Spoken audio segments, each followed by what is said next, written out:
ఇంటింటికి పెన్షన్ల పంపిణీకి శ్రీకారం చుట్టింది వైఎస్ జగనే అన్నారు మాజీ మంత్రి కాకాని గోవర్ధన్ రెడ్డి. పెన్షన్ ఇచ్చే సమయంలో మాజీ సీఎం జగన్ను తిట్టడం సిగ్గుచేటన్నారు. టీడీపీ నిర్ణయాల్లో లోపాల వల్లే లబ్ధిదారులు ఇబ్బందులు పడుతున్నారని ఆరోపించారు. టీడీపీ అమలు చేస్తున్న కార్యక్రమాలకు ఇన్స్పిరేషన్ వైఎస్ జగన్ అన్నారు. వైఎస్ఆర్సీపీ సానుభూతి పరుల పెన్షన్లు తొలగిస్తే ఊరుకునేది లేదని హెచ్చరించారు కాకాని.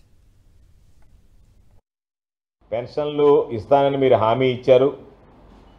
దాని ప్రకారం మీరు పెన్షన్లు 4000 రూపాయల లెక్కన ఇవ్వడం జరిగింది.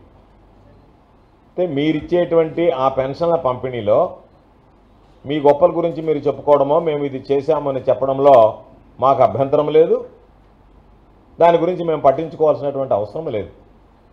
కాకపోతే పెన్షన్ల పంపిణీ మీరు చేసేటప్పుడు వైఎస్ఆర్ కాంగ్రెస్ పార్టీ విధానాలని జగన్మోహన్ రెడ్డి గారిని తప్పు పట్టినట్టుగా మాట్లాడడం, ముఖ్యమంత్రి గారి దగ్గర నుంచి చోటా నాయకులు దాకా తెలుగుదేశం పార్టీకి సంబంధించినటువంటి వ్యక్తులు, అది సరైనటువంటి పద్ధతి విధానం కాదు అనేటువంటిది ఈ సందర్భంగా స్పష్టం చేయాలనే ఈ మీడియా సమావేశాన్ని ఏర్పాటు చేయడం జరిగింది.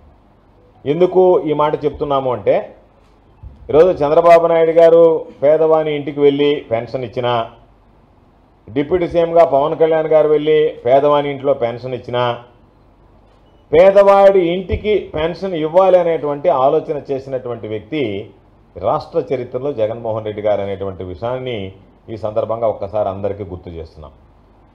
పేదవాని ఇంటికి పెన్షన్ పంపించాలనేటువంటి ఆలోచన చేసినటువంటి జగన్మోహన్ రెడ్డి గారికి నీకు నిజంగా మంచి మనసు, గొప్ప మనసు ఉంటే దానికి శ్రీకారం చుట్టినటువంటి వ్యక్తిగా అభినందనలు తెలియజేయాలి ఆయనకి. అది పక్కన పెట్టారు, దాన్ని విస్మరించారు. ఏదో నేరుగా పాపం చంద్రబాబు నాయుడు గారే కనిపెట్టినట్టుగా, ఆయనే నేరుగా ఇంటికి వెళ్ళి పెన్షన్ ఇచ్చినట్టుగా దాని గురించి ఒక కలరింగ్ ఇచ్చుకున్నారు.